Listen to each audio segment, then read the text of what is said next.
आंशिक रूप से कच्चा या पक्का मकान होगा उसको सिर्फ 6,500 रुपये मिलेंगे। चाहे उसकी दीवार टल गई है, मैंने कहा ये बहुत कम है, हमने उसको उसी समय बढ़ाकर 1,00,000 रुपया कर दिया। किसी के घर की दीवार टूट जाए, बड़ी मुश्किल से एक घर हिमाचल प्रदेश में बनता है, मुझे पता है पूरा घर हिल जाता है। अरे 5,000 में तो उसकी मिट्टी भी नहीं निकलेगी। और यही केंद्र सरकार के मैनुअल में है, आज भी यही रिलीफ मैनुअल हिमाचल प्रदेश सरकार का भी था। मैंने उसको 20 गुना बढ़ाया और 7 से 15 जुलाई तक जो भी डैमेज हुआ उनको हमने 1,00,000 के रूप में, चाहे पंडो चाहे श्राद्ध, सबको बांटा। और फिर उसके बाद मैंने फैसला किया कि 7 जुलाई से लेकर 30 सितंबर तक जहां भी बारिश और इस आपदा से नुकसान हुआ है उनको सबको रिलीफ पैकेज के तहत लाया जाएगा। और हमने लाया और नोटिफिकेशन हमने की। समस्या आन पड़ी, पैसा कहां है? मैं देश के प्रधानमंत्री जी से मिला, मैं देश के गृह मंत्री जी से मिला, मैंने सब जगह ये अनुरोध किया कि आप इसे राष्ट्रीय आपदा घोषित करें। अगर वो राष्ट्रीय आपदा घोषित नहीं करते, मैंने कहा आप कम से कम स्पेशल रिलीफ पैकेज ही घोषित कर दीजिए। और यहां जयराम ठाकुर जी क्या कहते रहे, विधानसभा का 70 बुलाइए, विधानसभा का 70 बुलाइए। अरे भाई, पहले आपदा से प्रभावित परिवारों को बचाना है कि विधानसभा का 70 बुलाना है? हर दिन वो स्टेटमेंट देते रहे। जब मैंने देखा कि पुलिस के कर्मचारी और प्रशासन के अधिकारी कुछ कम हुए तो हमने विधानसभा का 70 भी बुलाया। और जब 70 बुलाया गया तो पहले प्रस्ताव लाए ये कि हम आपदा से प्रभावित लोगों के बारे में चर्चा करना चाहते हैं। हमने भी अपना प्रस्ताव दिया, हमने उस प्रस्ताव को स्वीकार कर लिया। 3 दिन तक चर्चा हुई। कुछ लोग तो ये रोते रहे कि हमारे यहां टेंट नहीं मिले, विधायक थे वो लोग। अरे भाई, जहां टेंट नहीं मिले, कुछ पैसे अपनी जेब से खर्च के टेंट ले आते तो कोई नुकसान हो जाता, हम उनका पैसा रिटर्न करते। लेकिन वो राजनीति करते रहे, अधिकारियों को डराते रहे, कर्मचारी जो दिन रात लगा उनको डराते रहे। लेकिन हमने हिम्मत नहीं हारी, हम लगे रहे। और 70 में जब प्रस्ताव आया हिमाचल की जनता के साथ खड़ा होने के लिए कि इस आपदा में हमने जो संकल्प लाया उसका आप समर्थन कीजिए। संकल्प से हमें पैसे मिलने वाले नहीं थे, संकल्प से हमें कोई राष्ट्रीय आपदा घोषित होने वाली नहीं थी, संकल्प से कोई स्पेशल रिलीफ पैकेज मिलने वाला नहीं था। क्या था? एक भावना थी पूरे प्रदेश के लोगों का, वो प्रतिनिधित्व करते हैं। इस भावना का एकजुटता में परिचय दिए। 3 दिन तक बहस होती रही, 3 दिन तक वो हर बात बोलते रहे। और जब प्रस्ताव पारित करने की बारी आई तो चुपचाप बैठे रहे। क्या हम लोग राजनीति में सिर्फ राजनीति करने के लिए आए हैं? जो गरीब आपको चुनकर भेजता है, आम आदमी आपको चुनकर भेजता है, क्या उसके साथ खड़ा होने के लिए नहीं आए हैं? वो नहीं खड़े हुए, वो नहीं खड़े हुए, वो आपके साथ नहीं खड़े हुए, हिमाचल के लोगों के साथ नहीं खड़े हुए। अगर कांग्रेस विपक्ष में होती और इस प्रकार की आपदा आती, मैं दावे के साथ कह सकता हूं कि हम सब लोग हिमाचल की जनता के साथ खड़े होते, हिमाचल के लोगों के साथ खड़े होते। मैं ये बात इसलिए कह रहा हूं, अभी ये बात खत्म ही हुई थी, वो नहीं खड़े हुए, पर मुझे खुशी है हिमाचल की जनता हिमाचल की सरकार के साथ खड़ी हुई। हमने आपदा राहत कोष बनाया। आपदा राहत कोष में मैंने अपील की और अपील करने के बाद मेरे पास कई लोग आए, छोटे छोटे बच्चे अपनी गुल्लक लेकर मेरे पास आए। अब बच्चा जो गुल्लक में पैसे डालेगा या अपने मामा जी के घर जाएगा, चाचा जी के घर जाएगा, या किसी रिश्तेदार उसको 100 रुपया, जिसकी ज्यादा क्षमता होती है वो 500 रुपया दे देता है, तो गुल्लक में डाल देता है। जब वो गुल्लक लेके आए और उस गुल्लक में उन्होंने मुझे थमाया तो मेरे भी आंखों में आंसू आ गए। मेरा भी भावना से दिल भर गया कि ये बच्चे, जिनको ये लगता है स्कूल में बच्चे पैसे इकट्ठे कर रहे हैं, टीचर पैसे इकट्ठे कर रहे हैं, सरकारी कर्मचारियों ने 1 दिन का अपना वेतन दिया, पेंशन भोगियों ने 1 दिन का अपना वेतन दिया, और हमारे लोग भारतीय जनता पार्टी के राजनीति कर रहे हैं। और यही नहीं, एक सुंदरनगर से एक व्यक्ति ऐसा आया सोनलाल ठाकुर जी के साथ, जो मेरे पास आया, उसकी जीवन भर की पूंजी 11 लाख रुपए थी। सोनलाल ठाकुर जी जो सुंदरनगर से हमारे एमएलए है, उसने कहा मैंने आज तक जीवन में किसी को भी चाय नहीं पिलाई है, लेकिन मैं आज हिमाचल की जनता के साथ, हिमाचल की सरकार के साथ खड़ा हूं। ऐसी आपका मैंने जुनून, और अपने 11 लाख रुपए की कमाई, 11 लाख रुपए की कमाई उसने आपदा राहत कोष में दी। अब ये स्कूलों से कोई 21,000, कोई 51,000 बच्चे इकट्ठा कर रहे हैं, सब लोग इकट्ठा कर रहे हैं, और आज तक का सबसे बड़ा ऐतिहासिक राहत कोष में जो पैसा जमा हुआ है, वो आज तक का सबसे ऐतिहासिक राहत कोष में पैसा जमा हुआ है।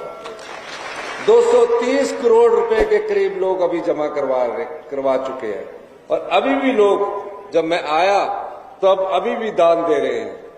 तो ये भावना हिमाचल प्रदेश की संस्कृति को दर्शाता है, हिमाचल प्रदेश की एकता को दर्शाता है, और भारतीय जनता पार्टी के नेता आज भी राजनीति करते हैं।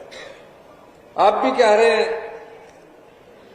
एक दिल्ली में केंद्रीय मंत्री है, वो पूछते हैं कि एफिडेविट दीजिए। एक विपक्ष के नेता है जयराम ठाकुर जी, वो बोल रहे हैं कि केंद्र का धन्यवाद कीजिए। मैं इस मंच पर बैठकर कह सकता हूं, जिस दिन हमारे को केंद्र सरकार से राहत पैकेज मिलेगा, मैं उनका व्यक्तिगत तौर से धन्यवाद करने जाऊंगा। मैंने अधिकारियों की बैठक बुलाई, मैंने कहा हमें बजट में कट मारना पड़ सकता है, हमारी जो योजनाएं हैं उसमें खर्चा कम करना पड़ सकता है, लेकिन हिमाचल में जो 16,000 परिवार प्रभावित हुए हैं, उनके घर बसाए जाएंगे। और हमने पूरे क्षेत्र को राज्य आपदा क्षेत्र घोषित किया। अधिकारियों को ड्यूटी लगाई कि जहां नुकसान हुआ उसको, उस क्षेत्र की पंचायत को राज्य आपदा क्षेत्र घोषित करिए। जब हमारे पास रिपोर्ट आई तो पता चला 3,500 घर पूरी तरह नष्ट हो गए, 13,000 घर आंशिक रूप से नष्ट हो गए, 450 लोगों की जिंदगी हमें छोड़कर चली गई। 450 लोग इस आपदा इस आपदा के कारण हम सब लोगों को छोड़कर गए। किसी का परिवार का कोई बचा ही नहीं, किसी का बुजुर्ग बचा, किसी का बच्चा बचा। मैंने अधिकारियों को कहा ये 1,30,000 की जो शर्त है इसको हटाना पड़ेगा।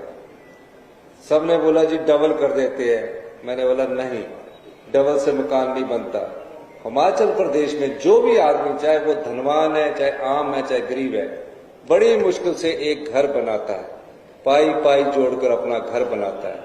अगर वो पूर्णतः क्षतिग्रस्त हो गया है, वो 2 लाख में नहीं बनेगा। हमने उनको 1,30,000 से बढ़ाकर 7 लाख रुपया कर दिया। ये महज सरकार की जिम्मेवारी है, हम लोगों की जिम्मेवारी है। हम 5 साल बाद जनता की अदालत में जाते हैं, वादे करते हैं, लेकिन इस आपदा के समय हमें आपदा प्रभावित परिवारों की मदद करनी है।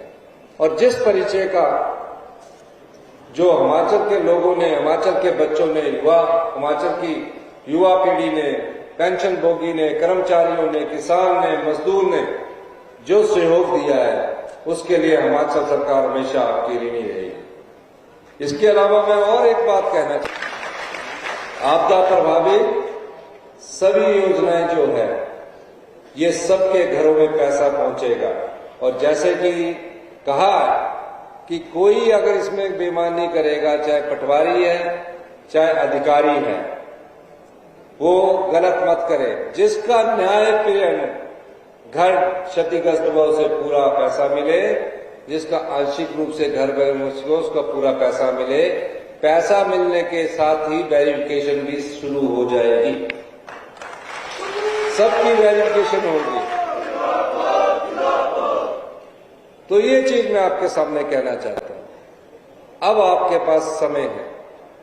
कहा कि ये बड़ा डोम लगा है, ये स्क्रीन लगी है, खाने का आपका इंतजाम किया हुआ है, ये खर्चा सरकार करेगी। मैंने कहा सरकार को करने में कोई दिक्कत नहीं है, लेकिन ऐसे दानी सज्जनों की सूची है जिन्होंने कुल्लू में भी जितना खर्चा हुआ वो दानी सज्जनों के द्वारा किया गया, और मंडी में भी जितना खर्चा हुआ वो सब दानी सज्जनों के द्वारा किया जा रहा है। एक भी पैसा सरकार की किट्टी से नहीं लिया, क्योंकि ये सरकार आम लोगों की सरकार है, गरीब लोगों की सरकार है। पहले क्या होता था, जनमंच होते थे, बड़े बड़े तंबू लग जाते थे, 36 करोड़ रुपया इन लोगों ने खर्च किया। मैं उसमें नहीं जाना चाहता, लेकिन ये वो सरकार आई जहां जनमंच के माध्यम से म्यूटेशन तक नहीं पूरे किए गए। हमें हर चीज में कर्जा ही मिला है। 75,000 का एक कर्जा मिला जो हमारे सर पर चढ़ा हुआ है, और 10,000 करोड़ की 6th पे कमीशन की जो सरकारी कर्मचारी है उनकी देनदारियां और पेंशन बेटी की देनदारियां। अब गांव का किसान रजिस्ट्री करके बैठा हुआ है, 25,000 इंतकाल आज तक नहीं हुए। 25,000 ये भी हमारे को दहेज में मिला के 25,000 की पार्टीशन ही नहीं हुई है। पार्टीशन को पोते का समय आ जाता है, दादा के बाद पोते के बाद आती है। हमने उस कानून में भी बदलाव किया। डिमार्केशन के लिए धक्के खा रहे हैं हमारे, हम उसमें भी परिवर्तन करने जा रहे हैं। कहीं तो सही तरीके से काम किया होता। ऐसा बेड़ा गर्क किया इन्होंने पिछले 5 साल में हिमाचल प्रदेश का कि शिक्षा के क्षेत्र में दूसरे नंबर से 18वें स्थान पर पहुंचा दिया, 18वें स्थान पर पहुंचा दिया। और आज कैंसर के सबसे ज्यादा पेशेंट हिमाचल प्रदेश में इंडिया में नंबर 2 है। ये इनकी नीतियां थी, ये इनके कारण हुआ। हम उस सब चीजों का ध्यान कर रहे हैं। और मंडी की जनता को मैं आश्वासन देना चाहता हूं, क्षेत्रों से मुख्यमंत्री नहीं बनते कि मैं इस क्षेत्र को मुझे वोट डालो। मुख्यमंत्री आप बने, कोई एक काम बता दीजिए इस क्षेत्र में मुझे जो आपने इस क्षेत्र के लोगों के अच्छाई के लिए किया और गरीब आदमी के लिए किया।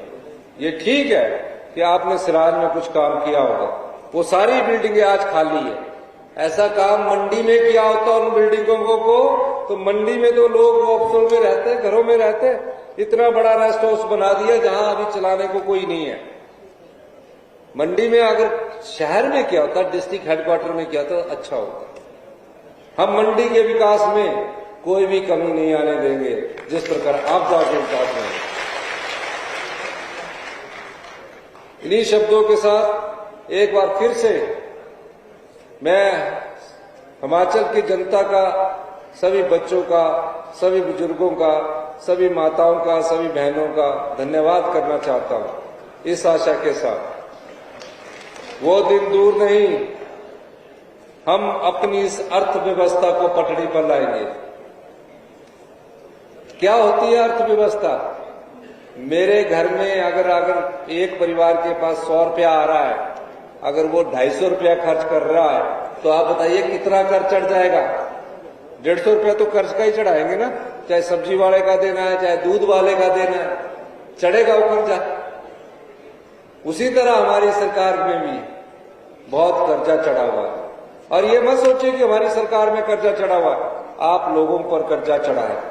अभी हमारे उप मुख्यमंत्री ने व्हाइट पेपर रखा और ये बताया कि हिमाचल की 75 लाख की जनता पर, इस सभागार में बैठे जितने भी लोग हैं उन पर 1 लाख, और मंच पर बैठे भी जो लोग हैं 1,02,000 रुपया प्रति व्यक्ति का कर्जा चढ़ा हुआ।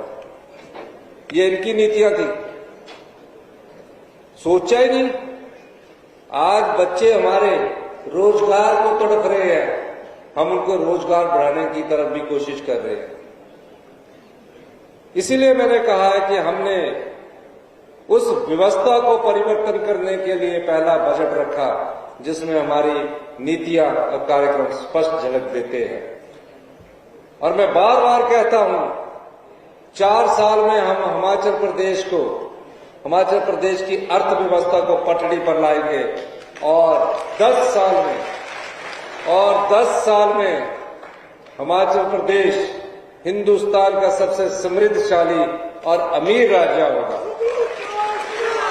आज स्थिति ये है, हिमाचल के गांव में जाकर देखता हूं, गरीब होता जा रहा है, उसको कैसे सामर्थ्य बनाना है, उस तरीके से हमारी योजनाएं आने वाले समय में होगी। आपने हमारी बात सुनी, आपका बहुत बहुत धन्यवाद। जय हिंद, जय हिमाचल।